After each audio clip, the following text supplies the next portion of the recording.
लोकसभा क्षेत्र से 7 मई को लोकसभा की चुनाव है, जिसको लेकर के बिहार सरकार के नेता प्रतिपक्ष माननीय तेजस्वी यादव, वीआईपी सुप्रीमो मुकेश सहनी जी, सुमन महासेठ जी और फातमी साहब को जिताने को लेकर के सभी कार्यकर्ता को, सभी जनता मतदाता को संबोधित करने का काम किया। इसी क्रम में अभी जो है बिहार सरकार के पूर्व उद्योग मंत्री सुमन महासेठ जी से बात करते हैं। समीर जी, आप लोग के यहाँ पे जो है अभी तेजस्वी यादव जी, वीआईपी सुप्रीमो मुकेश सहनी जी आए हुए थे, सभी राजद के महागठबंधन के नेता गण आए हुए थे। इन सभी के आ जाने से किस प्रकार से आप लोग को सहूलियत मिलेगी?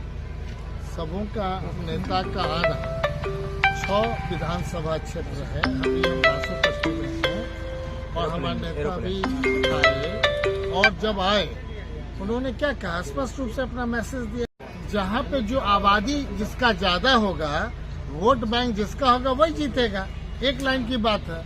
तो हमारे साथ अभी वीआईपी के हमारे मुकेश सहनी जी आए, अभी सुमन महासेठ जी जुड़े हैं, हम लोग के पार्टी में आए, और पार्लियामेंट का कैंडिडेट है, निश्चित तौर पे उनका लेडीज पर्स छाप है। सबसे पहला कि इसका प्रचार बहुत आवश्यक है, और ये प्रचार अगर ढंग से होता है तो जो हमारा समीकरण है काफी स्ट्रांग है, झंझारपुर पार्लियामेंट नहीं पूरे बिहार में।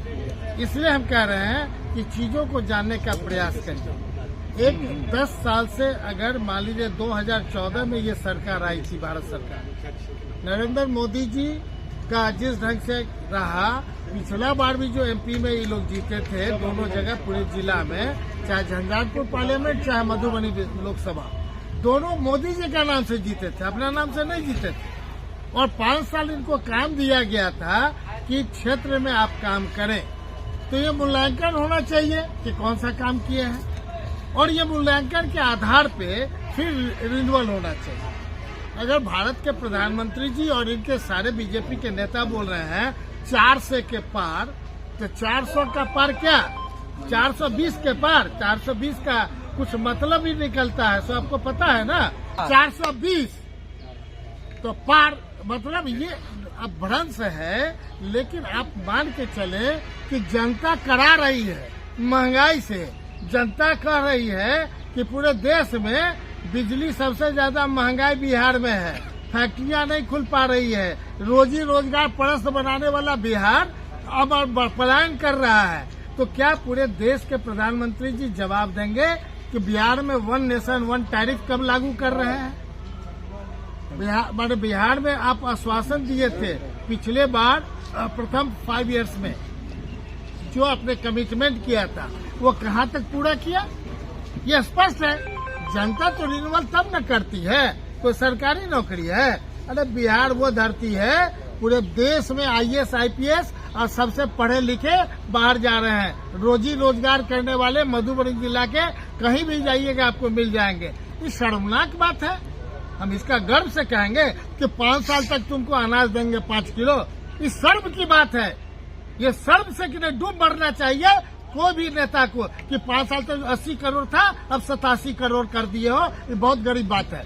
तुम कहते कि पिछले 5 साल में हम 20% कम करेंगे, अगले 5 साल में 50% कम करेंगे, तब हम उम्मीद करते हैं, देश आप पर विश्वास करता है, जनता विश्वास करता है। लेकिन आपको पता नहीं है कि धरातल पर क्या है, जमीन खिसक रहा है, आपको लग रहा है 400 के पार, 420 वाला।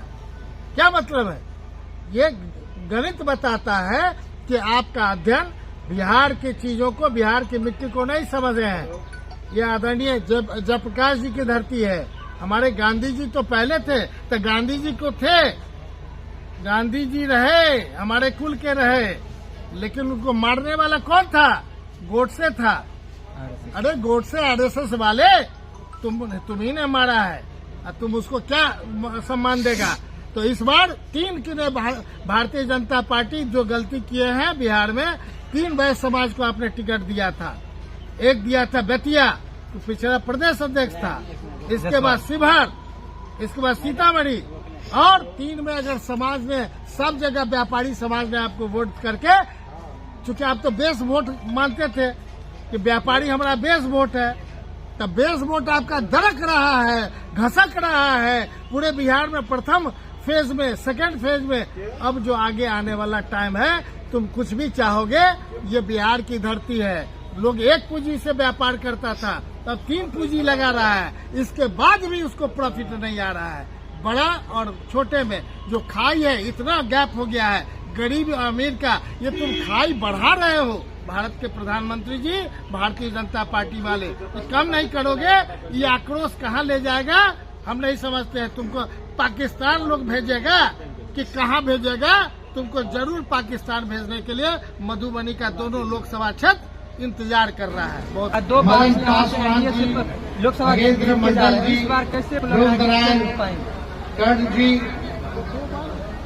और यमुना पासवान जी का तो नाम नहीं लिया गया, राजेश कुमार यादव जी और सभी हमारे खजौली की मतदातागण, सभी बुजुर्ग अभिभावक, नौजवान माता बहनें, मीडिया के दोस्तों, यहाँ कोई और लड़ता आज आप लोगों के बीच चुनावी जनसभा में आने का मौका मिला। तो उनका पड़त इतनी गर्मी और उमस में भी आप लोग इतनी बड़ी देवेंद्र यादव जी को हराने के लिए गणित बदला गया था भारतीय जनता पार्टी से, ये बात समझना चाहिए।